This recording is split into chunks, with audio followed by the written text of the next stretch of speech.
Hello there, my name is Tuomas and this is Sound of Free. Welcome, and today we are continuing our review series with the Beach Boys. And today I'm reviewing the 6th album by the Beach Boys, released in 1964. And the album is called Shutdown Volume 2.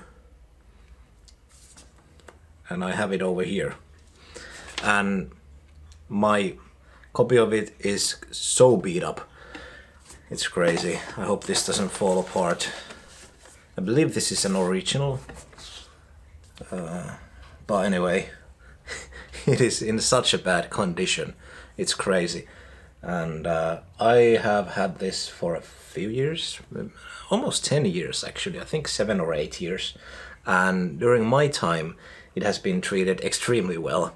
So I don't know who had this prior me, but it's in horrible shape. But yeah, I like the cover. It's very cool.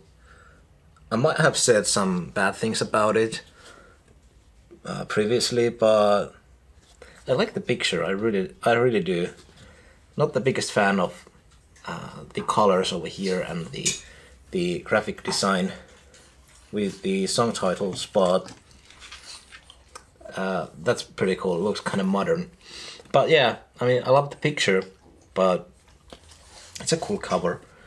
And I'm not the biggest fan of the way they used to put the titles in a random order in the back, so I do not remember the track order off the top of my head, so I have to actually read them from here. But I'm gonna go through them track by track, and this album is very interesting. First of all, the title is super strange. Capitol released a compilation album called Shutdown or Shutdown Volume 1, I'm not sure, which wasn't the Beach Boys album, but anyway, they thought that it would be a great idea to name this one Shutdown Volume 2.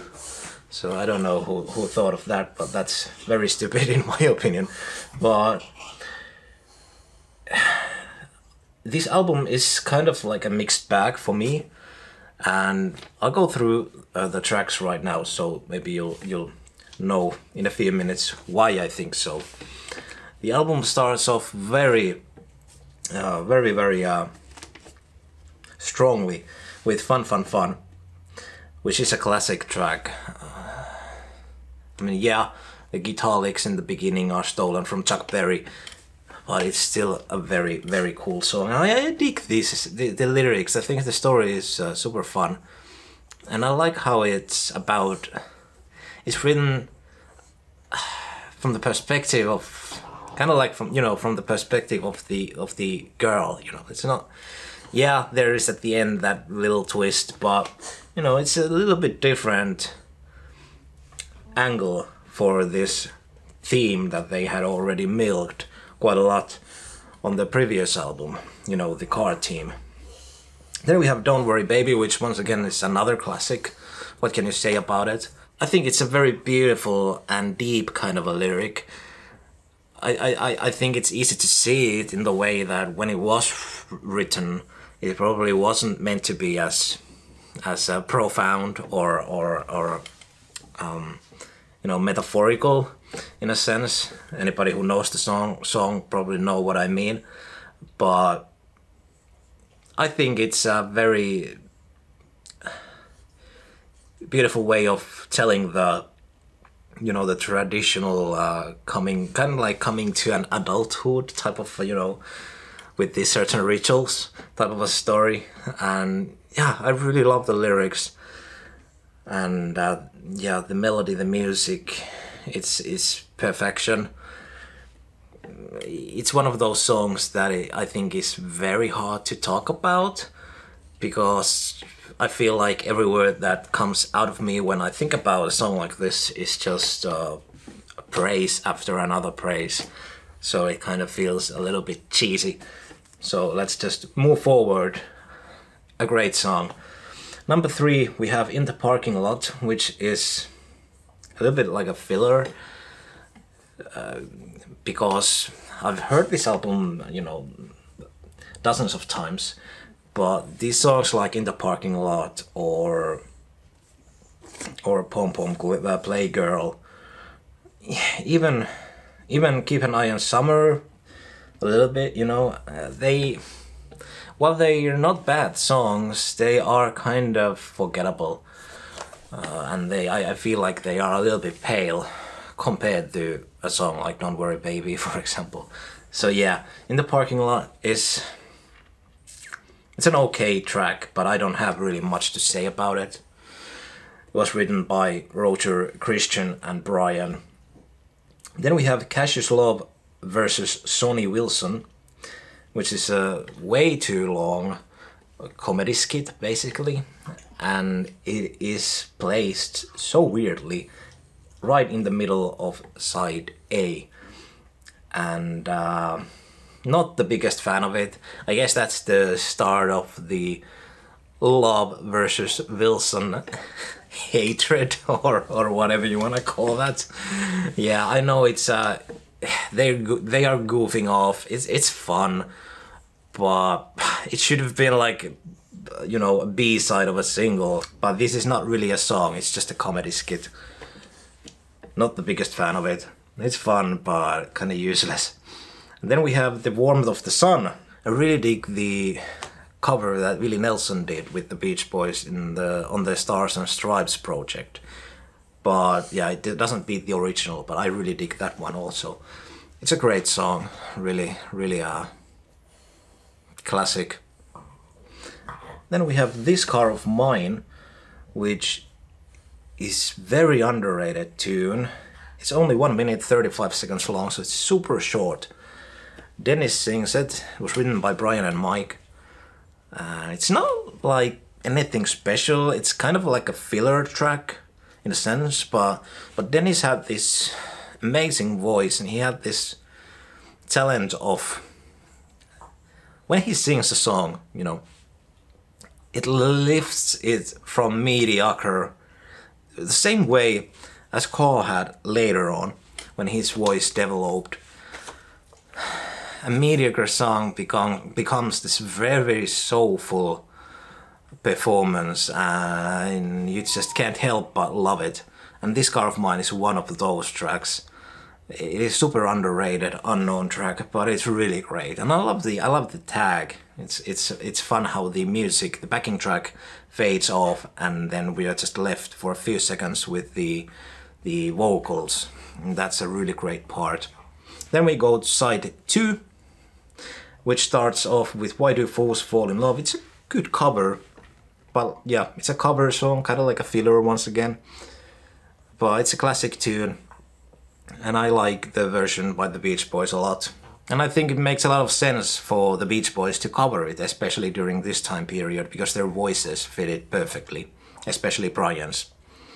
And then we have Pom Pom Play Girl, which is not my favorite, probably my least favorite on this album if we exclude the comedy skit, Cassius versus Sonny.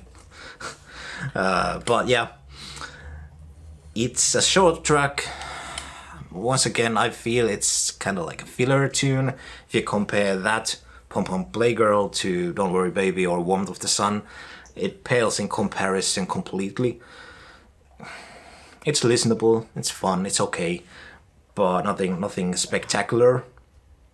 And then we have Keep an Eye on Summer, which is an upgrade, and I understand why Brian wanted to remake it for Imagination, because I feel like this version, while being better than the Imagination version, I feel like it's lacking something. I don't really know what it is, but I feel like it could have been a better track. I cannot really put it into words what it's missing, but I feel like it's just somehow a little bit lackluster type of track.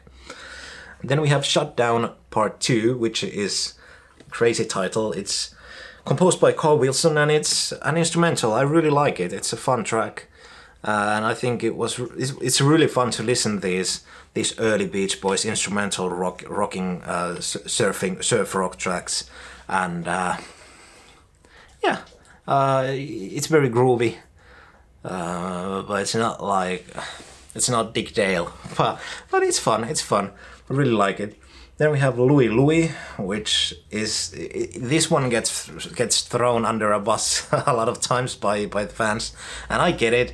It's a filler, but I think it's fun. Yeah, it's not it's not one of the best that they did, but it's a fun cover. And then we have Denny's drums, which is Denny just alone doing his thing with the drums, and I think it's one of the earliest like drum solos on a rock and roll or pop album. I know there's some earlier examples, but I think it's like one of the earliest. And it's interesting. It's cool. I really like it. It's another track that I listen that often, but it's memorable. And I always felt that Dennis was an underrated drummer. He wasn't technically a great drummer, but he had a very interesting groove and a very interesting touch, which is I think it's the like he was the best live. Like, man, I wish I could have seen him playing and hear him playing live, because if you look at even those early 80s concerts or listen his drumming, he completely is the leading force. Even with all those backing musicians over there, he's the main force behind that energy, and he was great. He was really great, and I like to have this. I like that we have this little snippet of him just alone drumming. It's great. I like the way how he switches the parts and stuff like that. He wasn't a technically great drummer, but I feel like he was still an underrated one, really. And then that's the end. That's the album. So, like I said, it's a mixed bag for me. It has some of the very best tracks by the Beach Boys that they ever did. Some huge classics like Don't Worry Baby, Fun Fun Fun. But in the same time, it has a few tracks, almost half of the tracks are more or less filler. So it feels, even with the title, it feels just this cash grab, really.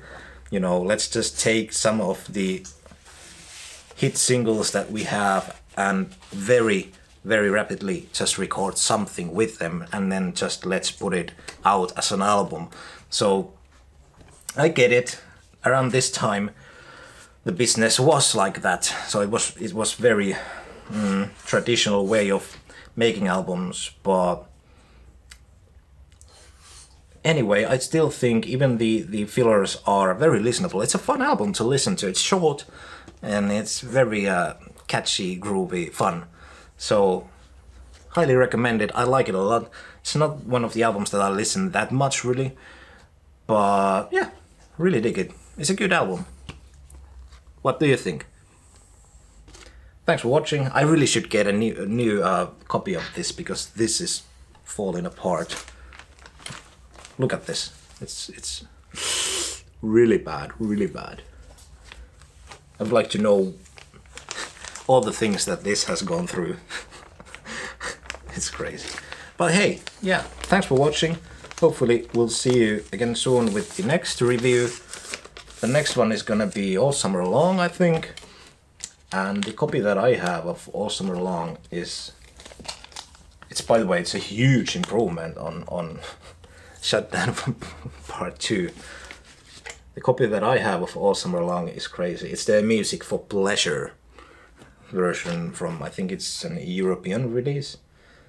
Yeah, horrible cover. I'd like to have the original, US release of it, but I haven't ever actually seen it anywhere. So this is the only time I ever came upon this. Paid like, I don't know, $2 in London of this, probably. Crazy. But yeah, never seen the original release anywhere. It's kind of rare here. But hey, we'll continue with that next time. Thanks for watching. Take care. Bye bye. Do you want to say hi as well? Hello. You came here just perfectly. Hugo the dog is gonna do the next review. What the... Let's talk about the Beach Boys. Oh, the demon comes out.